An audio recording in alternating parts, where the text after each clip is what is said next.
Today, two exercises, D2, D3. They're both short, they're both sharp, and they're both a sort of expansion on the 95% confidence interval, also looking at other levels of confidence. So, this is the 95% confidence interval, right? Now, I'm going to introduce you to a new term, the width. Okay, W, the width of the confidence interval, is going to be the upper boundary, take away the lower boundary. Alright, so let's say we had, talking about height the other day, 170 to 180. The width of this confidence interval is going to be 10, right? That's how wide it is. Our interval spans over 10 centimeters. And so if the width is equal to the top, take away the bottom, okay? If we were to perform that, we're going to have x, take away x, that will cancel. And then we've got 1.1661 root n, take away negative. So we've got two of them. That's what it's going to be. And this formula is the width. And we can also rearrange that formula for n. You could even rearrange it for sigma if you had n and w was not sigma. Alright, so the way those three variables are connected is derived from the 95% confidence interval. Now the formula we're interested in, okay, so you don't need to know how to derive and so forth. The formula we're interested in is this one, and that's what we're going to be using today. Okay? So that's going to tell you how big our sample size needs to be in order to guarantee some width. Alright. So we have today, continuing from the above example with the Year 12 students, 40 of them being sampled, we're going to say, well, how many more do we need to sample? How many students should we sample all up to find a 95% confidence interval with a width of 2 centimeters?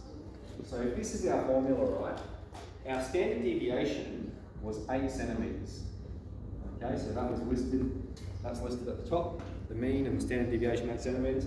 And the width we want a width of 2 centimeters. So we're putting that in and squaring it. Crunched it just before, you get 245.8. Okay, which would round to 246. But I want to stress, okay, because it's n, we always round it to the nearest whole number, right? Because we're sampling people. We don't have 245.8 people. But even if it's below, even if it's 245.4, you always round it up in order to guarantee that width, okay, that width or less. So even if it was 245.4, you would still round it up, okay, so we always round to 246. Okay, so that's 9D.2. Then let's have a quick look at 9D.3. Okay, so again, we're continuing with the same example. We've got from 175.52 to 180.47. That's the confidence interval we observed, 95% confidence interval. We got Jimmy. Jimmy says the mean height could be as high as 182 centimeters.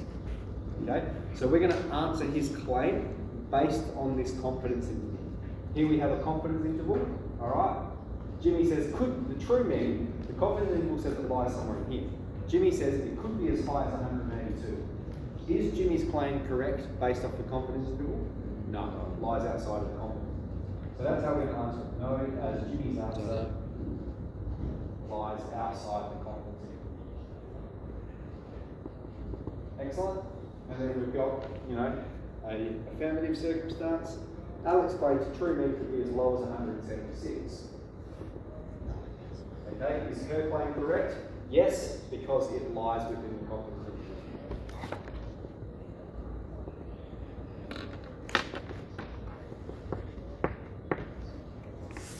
Okay, so D.2, sorry, using this formula. D.3, assessing claims with regards to confidence. So here we go.